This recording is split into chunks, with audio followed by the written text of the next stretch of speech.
अपनी पत्नी से हर बात शेयर करना, वरना बहुत कुछ हो सकता है। झंकार की शादी मयूरुस से हुई थी। मयूरेश और उसका भाई संदेश दोनों ही एक ब्रेड और बिस्कुट बनाने की छोटी सी फैक्ट्री थी जो बहुत अच्छी चलती थी। झंकार ज़्यादा पढ़ी लिखी नहीं थी, थोड़ा बहुत लिखना पढ़ना जानती थी और साइन करना जानती थी, लेकिन वह अपने बच्चों को पढ़ा लिखा कर बहुत आगे बढ़ाना चाहती थी। इसलिए उसने अपने बच्चों को शहर के सबसे बड़े स्कूल में डाल रखा था।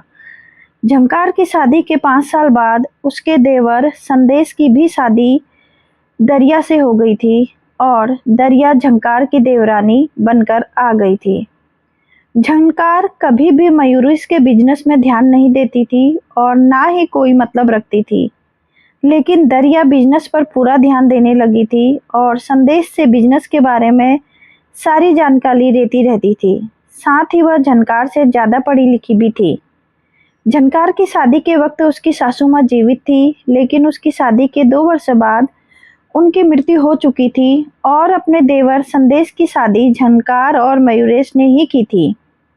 दरिया जब से इस घर में आई थी, झंकार के ऊपर हावी होने की कोशिश करती, लेकिन झंकार बहुत सीधी सादी थी, इसलिए ऐसा कोई बड़ा विवाद हुआ नहीं था। समय ऐसे ही गुजर रहा था। झंकार की शादी को लगभग 10 वर्ष हो गए थे और दरिया और संदेश की शादी को भी 5 वर्ष हो गए थे।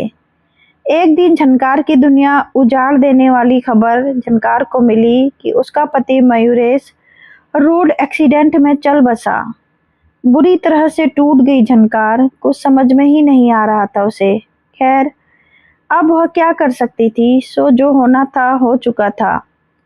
1 महीने का वक्त बीत गया, पूरा बिजनेस अब संदेश के हाथ में आ चुका था, या फिर ऐसा कहा जाए दरिया के हाथ में आ चुका था। अब दरिया जैसा चाहती वैसा ही घर में होता था। धीरे धीरे झंकार को ऐसा लगने लगा कि घर में उसके और उसके बच्चों के खर्चे में बहुत ज़्यादा कटौती होने लगी है। हर बात पे दरिया रोक टोक करने लगी है और यही बोलती है कि पैसे पेड़ पर नहीं उगते, थोड़ा हिसाब से घर चलाया करो। झंकार मजबूर हो गई थी क्योंकि वह ज़्यादा पढ़ी लिखी नहीं थी और उसे पता था वह अपने पति की फैक्ट्री में जाकर कोई काम नहीं कर पाएगी, क्योंकि उसे कोई जानकारी ही नहीं है। इधर दरिया और संदेश उसके ऊपर हावी होते जा रहे थे और उसके जरूरी खर्चों में भी कटौती कर रहे थे। एक दिन झंकार ने खुलकर इस बारे में संदेश से बात की तो संदेश ने बोल दिया, देखो भाभी, अब भाई तो रहा नहीं, पूरी फैक्ट्री में अकेले ही देख रहा हूँ और अब फैक्ट्री उस तरह से चलती हुई नहीं है, बिल्कुल घाटे में जा रही है।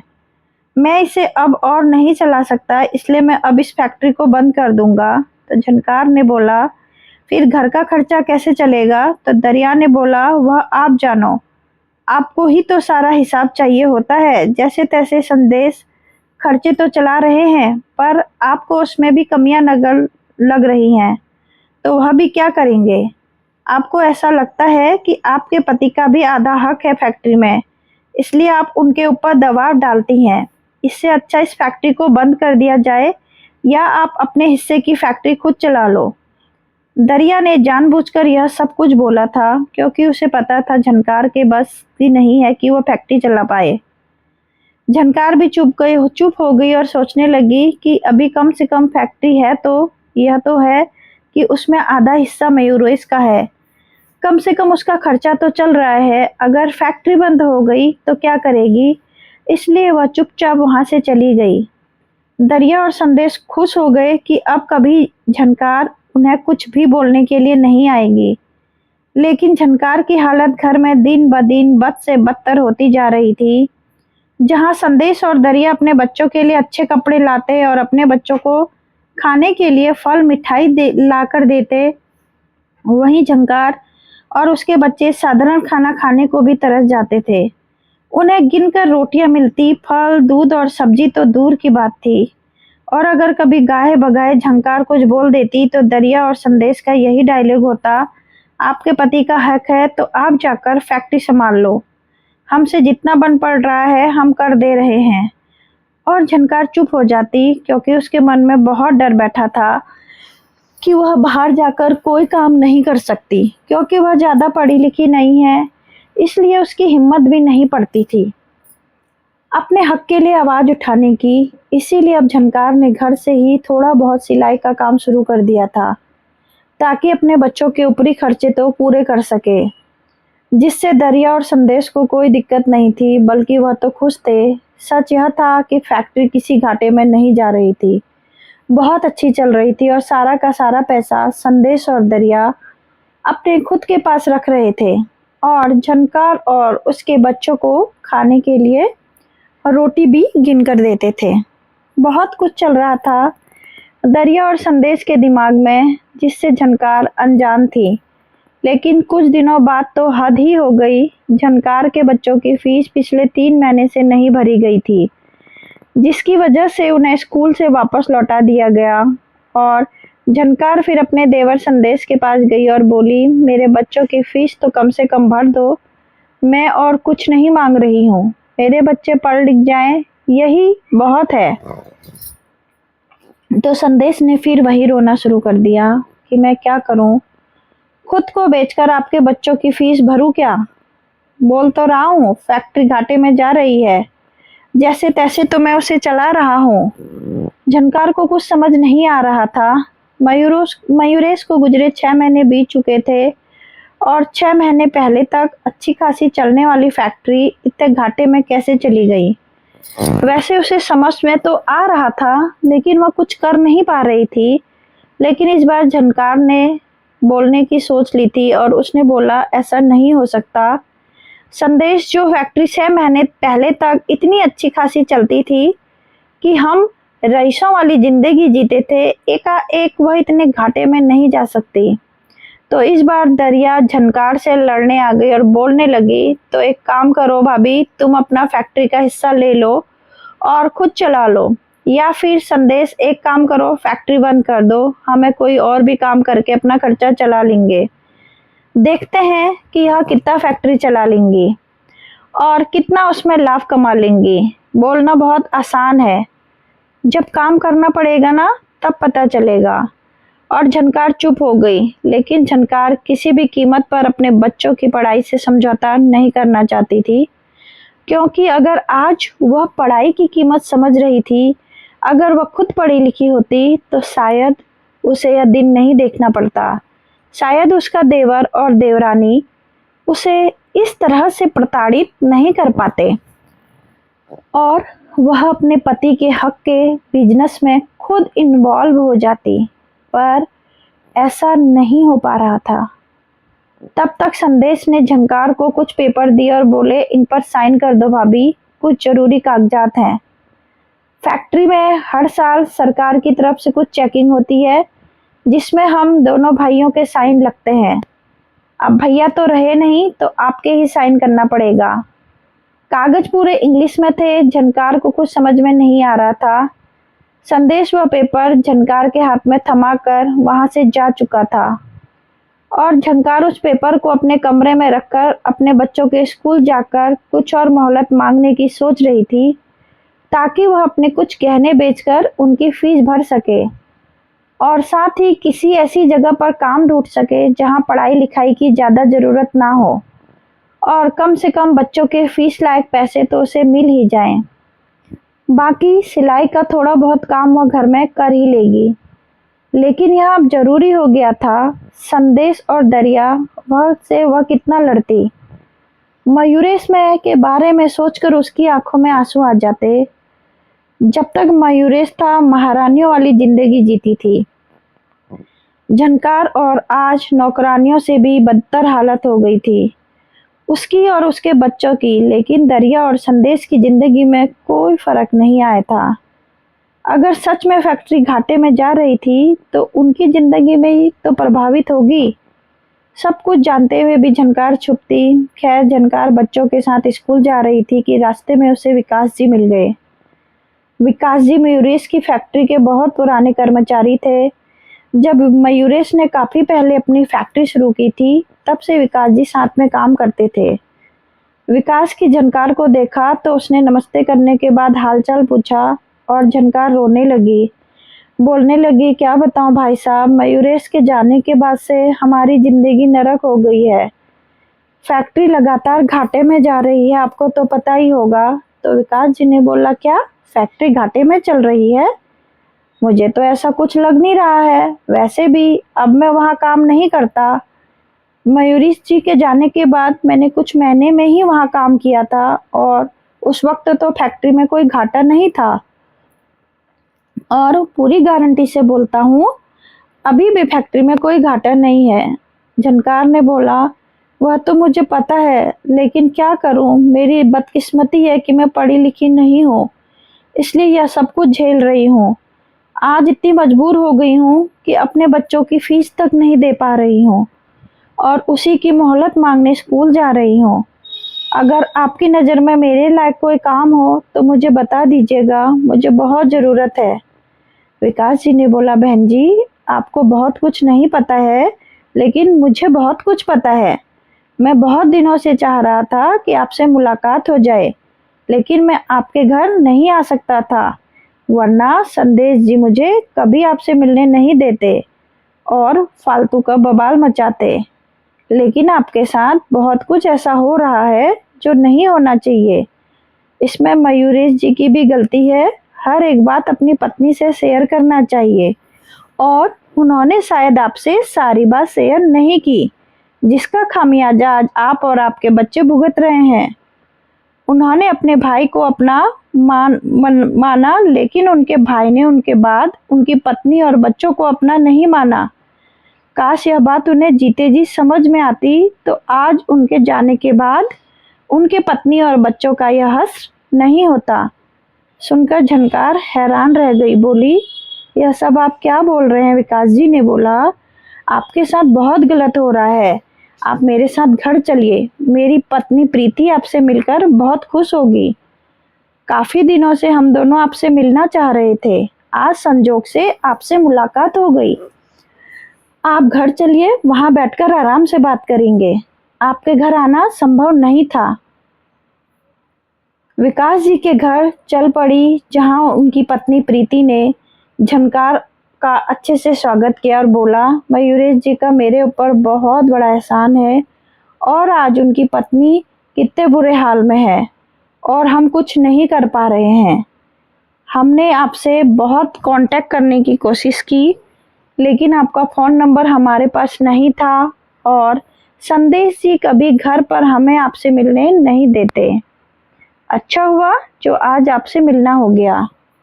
झनकार को कुछ भी समझ में नहीं आ रहा था कि यह सब कुछ क्या हो रहा है। प्रीति ने बोला, झनकार, मैं आपसे उम्र में बड़ी हूँ और मेरी शादी भी आपसे काफ़ी पहले हुई है। आपको शायद पता नहीं, आपकी शादी से पहले मेरे बड़े बेटे को हार्ट में प्रॉब्लम थी, जिसके लिए डॉक्टर ने ऑपरेशन बोला था और ऑपरेशन में बहुत पैसे लगे थे। हमारे पास उस वक्त पैसे नहीं थे। तब मयूरेश जी ने बिना कुछ सोचे समझे हमें 10 लाख रुपए की मदद की थी, जिसे हमने थोड़ा थोड़ा करके चुकाया था। कभी भी मयूरेश जी ने हमारे ऊपर कोई दबाव नहीं डाला, बल्कि वह यह भी बोलते थे कि कोई बात नहीं, बच्चे की जिंदगी से बढ़कर तो यह पैसा नहीं है। और आज देखो, उनके खुद के बच्चे अपनी फीस के लिए तरस रहे हैं। सुनकर झनकार की आंखों में आंसू आ गया। विकास जी ने आगे बोला, झनकार जी, मैं आपको आज एक ऐसा सच बताने जा रहा हूँ जिसे सुनकर आप अंदर तक हिल जाएंगी, लेकिन यह सच आपको जानना बहुत जरूरी है।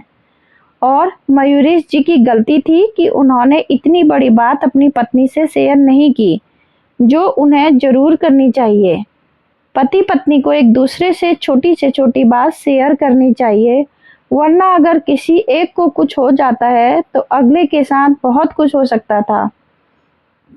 झंकार को कुछ समझ में नहीं आ रहा था विकास जी किस बारे में बात कर रहे हैं, और उसने बोला, विकास जी आप क्या बोल रहे हैं, प्लीज जरा खुलकर बोलिए। विकास जी ने आगे बोला, झंकार जी, पहली बात तो मैं आपको यह बताना चाहता हूँ कि मयूरी जी 1 करोड़ की लाइफ इंश्योरेंस की पॉलिसी थी। इसके बारे में शायद आपको कुछ पता नहीं था, शायद उन्होंने आपको नहीं बताया था। यह उनकी बहुत बड़ी गलती थी। मुझे कहीं से पता चला है कि आपके देवर संदेश ने इंश्योरेंस कंपनी वालों से मिलकर कागजों की हेर फेर करके मयूरेश जी को कुंवारा दिखा दिया है और इंश्योरेंस का सारा पैसा क्लेम कर लिया है। जो 1 करोड़ रुपए आपको मिलने चाहिए थे वह संदेश ने हड़प लिए हैं बेईमानी से, और आपको इसके बारे में कुछ पता नहीं है। वह इंश्योरेंस मयूरी जी ने अपनी शादी के तुरंत बाद कराया था और एक मामूली किस्त हर महीना भरते थे, लेकिन शायद आपको बताया नहीं था। पर ऐसा तो नहीं हो सकता कि उन्होंने उसमें नॉमिनी अपने भाई को बनाया होगा। पक्का उसमें नॉमिनी आप ही होंगी, लेकिन इस दुनिया में घूस और बेईमानी से बहुत कुछ हो सकता था जो कि आपके साथ हो चुका है। मैंने आपसे कांटेक्ट करने की बहुत कोशिश की थी लेकिन नहीं कर पाई।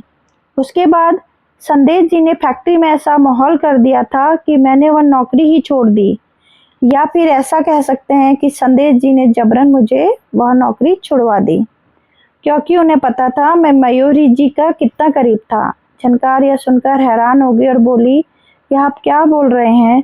तो विकास जी ने बोला, अभी तो आपने पूरी बात सुनी ही नहीं है। सारी सच्चाई जानकर आपके पांव तले जमीन खिसक जाएगी। पहले आप ये बताइए कि आपने किसी पेपर पर साइन तो नहीं किया? तो झनकार ने बोला, नहीं, पर आज सुबह ही एक पेपर संदेश ने मुझे दिया है साइन करने के लिए, और मैं उसे अपने रूम में रखकर आ गई हूँ। तो विकास ने बोल दिया, गलती से भी आप किसी पेपर पर साइन मत कीजिएगा, नहीं तो आपके हाथ से सब कुछ निकल जाएगा। झनकार ने बोला, अच्छा, क्या संदेश फैक्ट्री में से भी मेरा हिस्सा हड़पना चाहता है? विकास ने बोला, कौन सा हिस्सा? अब तो झनकार और भी डर गई और बोली, कौन सा हिस्सा? अरे मेरा हिस्सा, मयूरेश का हिस्सा, क्या उसने उसे भी हड़प लिया? प्लीज विकास जी, मुझे डराइए नहीं, मेरा हिस्सा बनता है फैक्ट्री में, आप भी अच्छे से जानते हैं। इस पर विकास जी ने बोला, झनकार जी, आपका कोई हिस्सा नहीं बनता उस फैक्ट्री में। झनकार बिल्कुल कांपने लगी और उसने लगने लगा कि उसके साथ कुछ गलत हो गया। आगे विकास जी ने बोला, डरिए मत, आपका कोई हिस्सा नहीं बनता उस फैक्ट्री में, बल्कि आप उस फैक्ट्री की मालकिन है। उस फैक्ट्री में संदेश की कोई हिस्सेदारी नहीं थी, बल्कि वह एक मामूली कर्मचारी था। फैक्ट्री में जैसे मैं काम करता था वैसे ही वह भी। पूरी की पूरी फैक्ट्री मयूरेश जी की थी और उसके मालिक वही थे, लेकिन उनकी गलती थी कि उन्होंने आपको कभी सच नहीं बताया। अपने भाई और माँ की प्यार में आकर और देख लो आज उनका भाई उनकी पत्नी और बच्चों के साथ क्या कर रहा है। यह सुनकर झनकार हैरान हो गई और बोली, यह आप क्या बोल रहे हैं? विकास जी ने बोला, बिल्कुल सही बोल रहा हूँ, और संदेश को कहीं ना कहीं पता है कि मैं सारी सच्चाई जानता हूँ, इसलिए वह मुझे आपसे हमेशा दूर रखना चाहता था। मैं आपको पूरी बात बताता हूँ। बात आपकी शादी का पहले की है। संदेश बिल्कुल बिगड़ैल, आवारा, शराबी लड़का था और कोई काम धाम नहीं करता था, और मयूरेश शुरू से मेहनती और अपने बलबूते पर, अपने दम पर उन्होंने वह फैक्ट्री शुरू की थी। लेकिन आपकी सासू माँ ने उन्हें रो धोकर मयूरेश से बोला था कि अपने भाई को अपनी ही फैक्ट्री में काम पर लगा लो, नहीं तो उसकी जिंदगी खराब हो जाएगी। और मयूरेश ने इस संदेश को फैक्ट्री में रखा था इस शर्त पर कि वह मेहनत से काम करेगा। धीरे धीरे मयूरेश ने संदेश को काफी हद तक सुधार दिया और उसने अपनी आवारागर्दी भी छोड़ दी। उसके बाद मयूरेश जी की शादी की बात चलने लगी तो आपकी सासू माँ ने मयूरेश से बोला था कि अपनी पत्नी को कभी मत बताना कि संदेश फैक्ट्री में महज एक कर्मचारी है, वरना वह अपने देवर की कोई इज्जत नहीं करेगी और उसे अपने कम मानेगी या अपना नौकर समझेगी, ना कि तुम्हारा भाई। तुम्हारी पत्नी को यही पता होना चाहिए कि तुम दोनों फैक्ट्री में बराबर के हिस्सेदार हो, नहीं तो भाई भाई में दूरियां बनने में वक्त नहीं लगेगा, क्योंकि शादी के बाद ही भाई भाई दुश्मन बन जाते हैं। और मयूरेश जी ने यह बात खुद मुझे बताई थी। मैंने बोला भी था यह सही नहीं है, पत्नी को सच्चाई पता होनी चाहिए, लेकिन मयूरेश जी को लगा कि उनकी माँ ठीक कह रही है। लेकिन मैंने यह नहीं सोचा था कि आज तक भी मयूरीश जी ने आपको नहीं बताया होगा कि वह फैक्ट्री उनकी है और उनका भाई वहाँ महज एक कर्मचारी है। आज देखिए, उन्होंने तो अपने भाई और बेटे का फर्ज निभाने के लिए पति और पिता के फर्ज को ताक पर रख दिया, लेकिन उनके भाई ने उनकी पत्नी और बच्चों का साथ क्या किया, उन्हें उनके हक की संपत्ति से ही वंचित कर दिया और दर दर की ठोकर खाने के लिए छोड़ दिया। यह सब कुछ सुनकर झंकार हैरान हो गई। विकास जी ने आगे बोला, मुझे बहुत अच्छे से पता है संदेश आपसे कौन से कागज साइन करवाना चाहता है। उन कागज में यही लिखा होगा कि आप अपनी मर्जी से वह सारी फैक्ट्री संदेश के नाम कर रही हैं और जैसे ही आप उसका कागज पर साइन करेंगी, आपको संदेश धक्के मारकर उस घर से निकाल देगा और आपके हक की सारी संपत्ति को भी हड़प लेगा। झनकार को कुछ भी समझ नहीं आ रहा था। तब प्रीति ने बोला, देख लीजिए झनकार जी, आज आप अपने बच्चों की फीस के लिए रो रही हैं और वह आपका देवर आपकी पति की संपत्ति पे, आपके बच्चों के पिता की संपत्ति पे ऐश कर रहा है। झनकार ने बोला, मैं क्या करूं, मुझे कुछ समझ नहीं आ रहा है। प्रीति ने बोला, मयूरीश जी ने हमारे बुरे वक्त में हमारी बहुत बड़ी मदद की थी, जिसका कर्ज हम जिंदगी भर नहीं चुका पाएंगे। मेरे भैया गौतम एक जाने माने वकील हैं, आप बोलो तो मैं बुला ले सकती हूँ, वह आपकी मदद कर सकते हैं। झनकार ने बोला, प्लीज मेरी मदद करो, मैं अकेले इन लोगों से कैसे लड़ पाऊंगी। विकास और प्रीति ने बोला, हम हर कदम पर आपकी मदद करेंगे। प्रीति ने अपने भाई गौतम को बुला लिया और गौतम को सारी सच्चाई बताई और उन्होंने कानून का सहारा लेकर संदेश की सारी असलियत पुलिस को बताई। पुलिस वाले संदेश के घर पहुंच चुके थे झनकार के साथ। पुलिस को देखकर संदेश और दरिया हैरान थे और दरिया चिल्लाते हुए झनकार से बोल रही थी कि भाभी, यह आप पुलिस को लेकर क्यों आई हैं? पर झनकार ने एक जोरदार तमाचा दरिया के मुंह पर मारा और बोला, मेरे ही पति के पैसों पर तुम दोनों ऐश कर रहे हो और मेरे ही बच्चे के रोटी के लिए तरस रहे हैं, अपने स्कूल की फीस के लिए तरस रहे हैं। शर्म नहीं आई तुम दोनों को? संदेश ने बोला, यह आप क्या बोल रही हो भाभी? तो झनकार ने एक जोरदार तमाचा संदेश को भी मारा और बोला, कितनी घूस दी थी मेरे पति के बीमा की रकम हड़पने के लिए? सुनकर संदेश हैरान हो गया और झनकार ने बोला, मुझे सब कुछ पता चल चुका है और अब मैं तुम्हें तुम्हारी असली जगह पर पहुंचा कर रहूंगी। संदेश ने बोला, भाभी मुझे मत उलझो वरना तुम्हें भारी पड़ जाएगा, तुम अकेले मेरा कुछ नहीं बिगाड़ सकती हो। विकास और प्रीति सामने आ गए और साथ में प्रीति के वकील भाई गौतम भी थे और उन्होंने संदेश से बोला, झनकार जी अकेली नहीं है, हम उनके साथ हैं और कानून तुम्हारा खरीदा हुआ नहीं है, तो तुम्हें तुम्हारी असली जगह पहुंचाने में हमें वक्त नहीं लगेगा। दरिया को समझ में आ चुका था कि बाजी पलट चुकी है और वह झनकार के हाथ पैर जोड़ने लगी, लेकिन झनकार ने उसे झिड़क दिया और पुलिस वालों से बोला, अपना काम करने के लिए। पुलिस ने संदेश को गिरफ्तार कर लिया और साथ ही इंश्योरेंस कंपनी में कागजों की हेर फेर करने वालों को भी गिरफ्तार कर लिया। वकील साहब ने सारी फैक्ट्री झनकार के नाम पर करवा दी, क्योंकि फैक्ट्री मयूरेश के नाम पर थी और कानूनन मयूरेश के बाद उस पर झनकार का ही हक बनता था। आज झनकार को पढ़ाई की कीमत समझ में आ रही थी। अगर वह पढ़ी लिखी होती तो उसके साथ ऐसा कभी नहीं होता। झनकार ने विकास जी से बोला कि वह फैक्ट्री को फिर से पहले की तरह संभाल लें और सब कुछ ठीक से चलाएं। विकास जी ने भी झनकार से वादा किया कि वह फैक्ट्री को बिल्कुल पहले की तरह अच्छे से संभाल लेंगे और उनसे बोला कि वह भी फैक्ट्री में रेगुलर आना शुरू करें। धीरे धीरे उनका आत्मविश्वास बढ़ेगा और उन्हें समझ में आ जाएगा कैसे काम करना है। झनकार ने बोला कि अब वह डेली फैक्ट्री आया करेगी, पर कहीं ना कहीं उसे मयूरेश से ऐसी उम्मीद नहीं थी। मयूरेश ने एक बहुत बड़ी गलती कर दी थी। अपने माँ और भाई के प्यार में आकर अपनी पत्नी से इतना बड़ा सच छुपा गया था, जिसकी वजह से आज उसकी पत्नी और बच्चों ने इतना कष्ट झेला और अगर विकास जी उसे नहीं मिलते तो पता नहीं, शायद झनकार और उसके बच्चे सड़क पर ही आ जाते, क्योंकि इसका इंतजाम तो संदेश ने कर ही दिया था। दोस्तों, अगर आपको कहानी पसंद आए तो कहानी को लाइक से सब्सक्राइब जरूर करें और आप ऐसे ही मुझे अपना प्यार और सपोर्ट दीजिएगा। Thank you so much for listening my story.